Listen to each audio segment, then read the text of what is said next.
Et vous l'avez certainement remarqué, il y avait une coupure générale hier nuit. Et pour en parler, nous recevons sur ce plateau M. Abdelkader Kane, directeur principal réseau à la Sénélec. Bonjour M. Kane et merci d'avoir accepté notre invitation. Bonjour madame. Voilà, et pouvez-vous revenir sur les raisons de cette coupure générale? Merci de nous donner l'opportunité de nous expliquer sur cette coupure.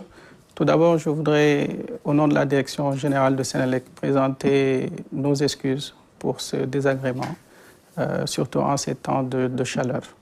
Donc, ce qui s'est passé, nous avons perdu le réseau interconnecté du Sénégal, du Mali et de la Mauritanie hier, aux alentours de 0h40 du matin, suite à un incident au niveau du poste de la centrale de Gouina. Voilà. Et vous avez parlé de la connexion entre le Sénégal, la Mauritanie et le Mali. Comment elle est gérée, cette connexion? En fait, le Mali, le Sénégal et la Mauritanie partagent le barrage de Manantali. Et sur ce barrage-là, il y a de l'énergie qui est produite pour les trois pays. Donc, cette énergie est distribuée aux trois pays à travers un réseau haute tension.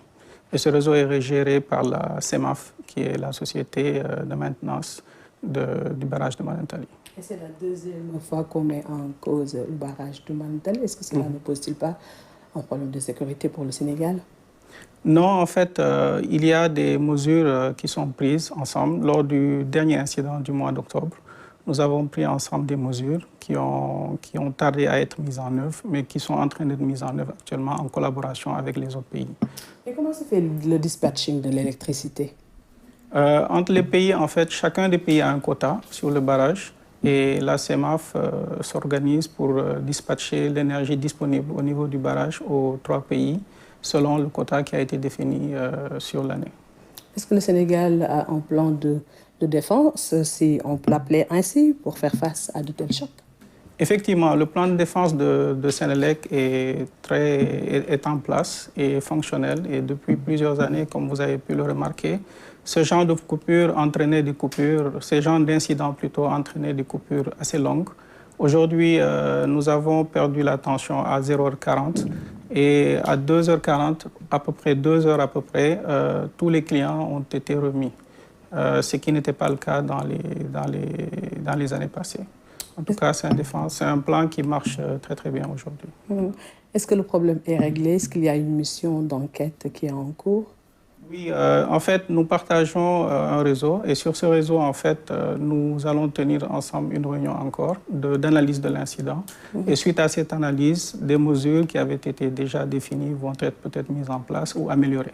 Donc, à partir de là, en principe, on devrait pouvoir avoir un réseau assez résilient pour ces trois pays-là. C'est un réseau connecté, vous l'avez dit. Aujourd'hui, quelle est l'obligation qui pèse pour chaque État? Aujourd'hui, l'obligation de chaque État, c'est de respecter les règles de fonctionnement du réseau.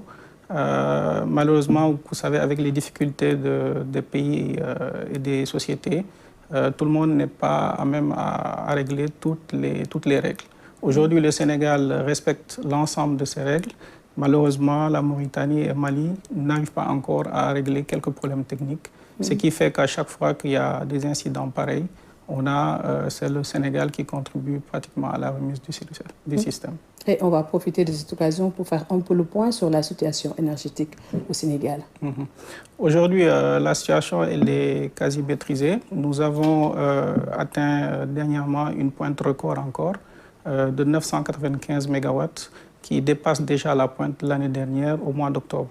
Nous allons vers une autre pointe au mois d'octobre qui, espérons, normalement devrait dépasser les 1000 MW, qui serait une première pour le Sénégal, en tout cas, et dans la sous-région, dans l'Afrique de l'Ouest. C'est vrai qu'il y avait une coupure hier nuit. Je pense qu'il y a beaucoup d'efforts qui ont été faits par l'État du Sénégal pour éviter ce genre de situation.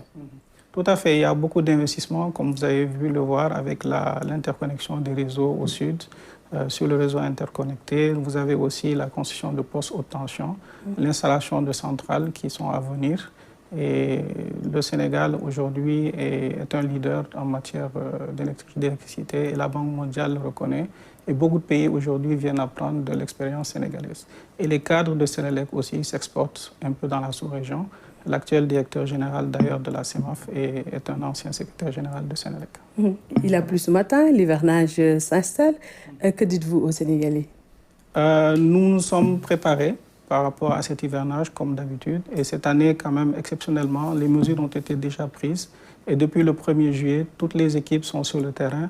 Et cela a renforcé encore la remise en service rapide ce matin parce que les équipes étaient déjà opérationnelles depuis le week-end. Donc ça va monter crescendo au niveau de Dakar et dans les régions. Toutes les équipes sont mobilisées et jusqu'à ce que, dès qu'il y a une coupure, pour intervenir. Ce matin à Dakar, avec les pluies, les équipes ont été sollicitées et elles ont été très réactives. Et je pense que les clients seront satisfaits des prestations de Senelec pour cet hivernage.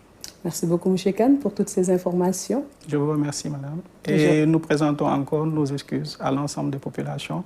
Sachez que Senelec travaille pour le Sénégal et nous nous mobiliserons toujours pour que les Sénégalais puissent disposer d'une énergie de qualité et en quantité chez eux. Merci. Merci. Avec vous, je rappelle que nous avons parlé de cette coupure générale notée hier soir.